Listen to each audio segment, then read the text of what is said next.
A very good morning to all the students. This is Veena teacher. We'll be starting the chapter Cell, the unit of life.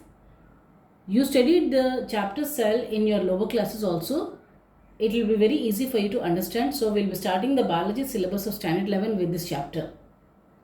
Now coming to the cell, as all of you know, Robert Hooke is a person who observed the size of Koch cell under the microscope. That is not today's microscope. It is a very primitive microscope.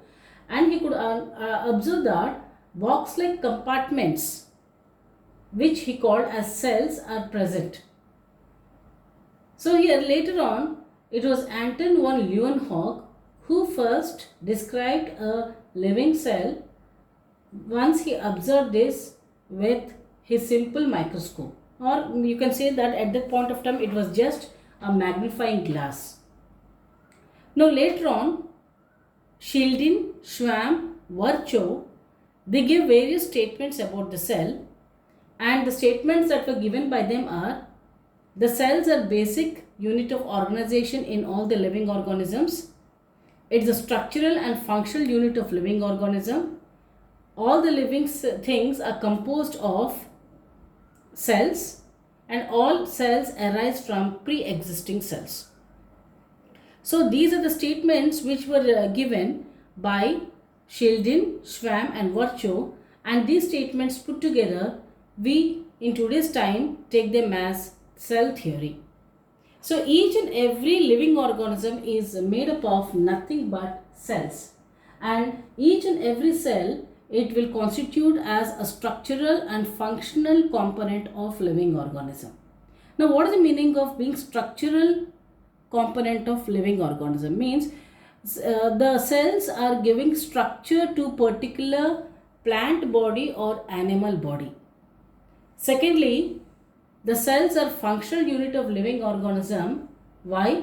Because each and every cell, when they belong to a particular kind of a tissue or an organ and subsequently an organ system, these cells do a particular kind of a function. So when all the cells they take up and they perform their own functions, then you can say that a tissue is functioning, organ is functioning, organ system is functioning, and when all the organ systems are put together, then you can say that a body is functioning. So that's the reason why you can say that the cells are structural and functional unit of living organisms. And one more very important statement that you have to understand is all the cells arise from pre-existing cells. So the cells are not coming out just like a magic or anything like that. Since a previously living cell was present, because of which the next generation cell is being born from the pre-existing cell. Now let us try to understand the size of cells. How big or how small is the size of the cell?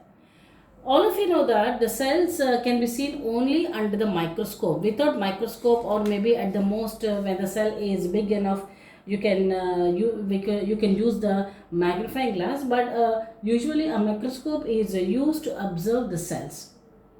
So a eukaryotic cell is in the range of 10 to 100 micrometers. This particular symbol, mu symbol that you are seeing here, that is micrometers, that we call it as micrometers.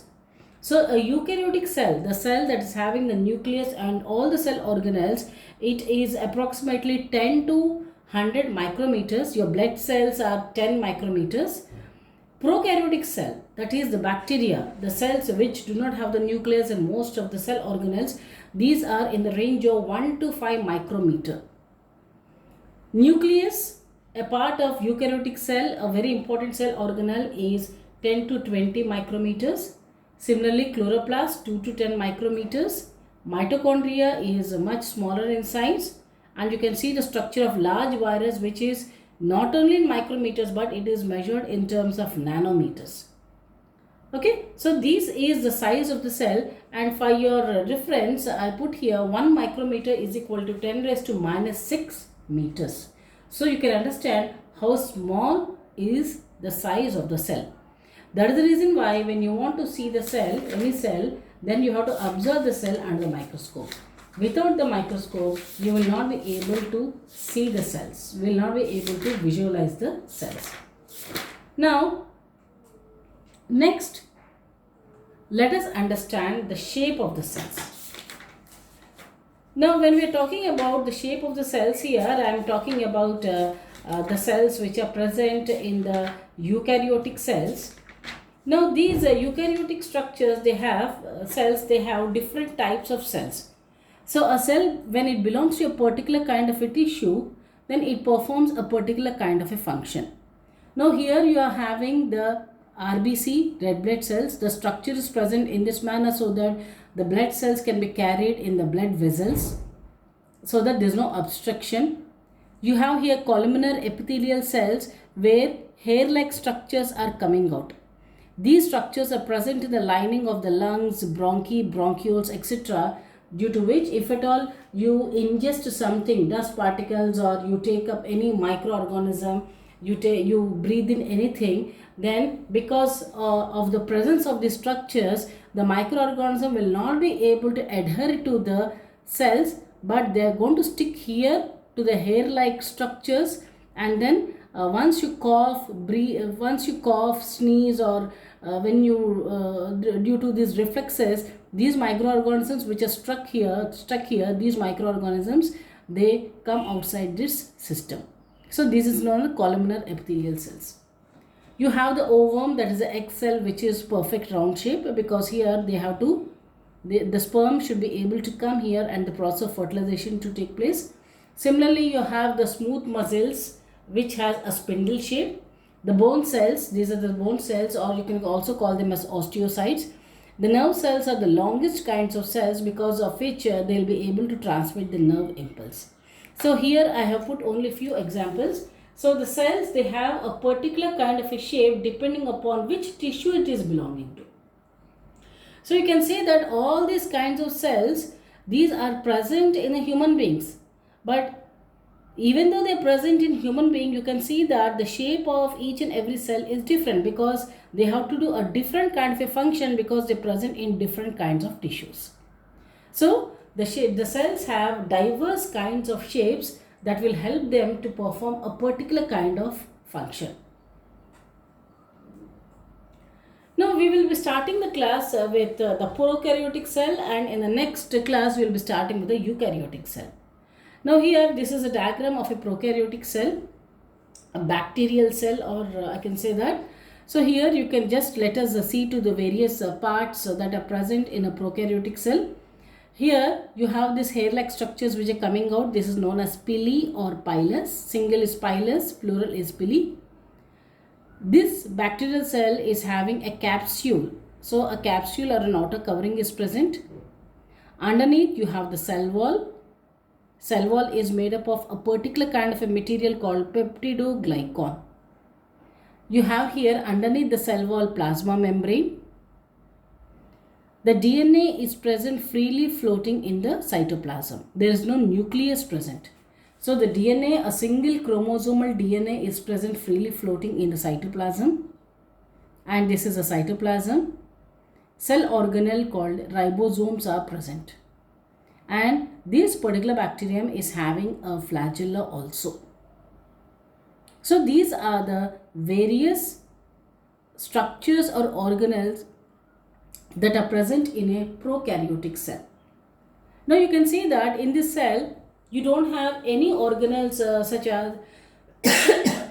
as maybe mitochondria, Golgi complex, endoplasmic reticulum. All these organelles are not present, because these are absent in prokaryotic cell and present only in the eukaryotic cell.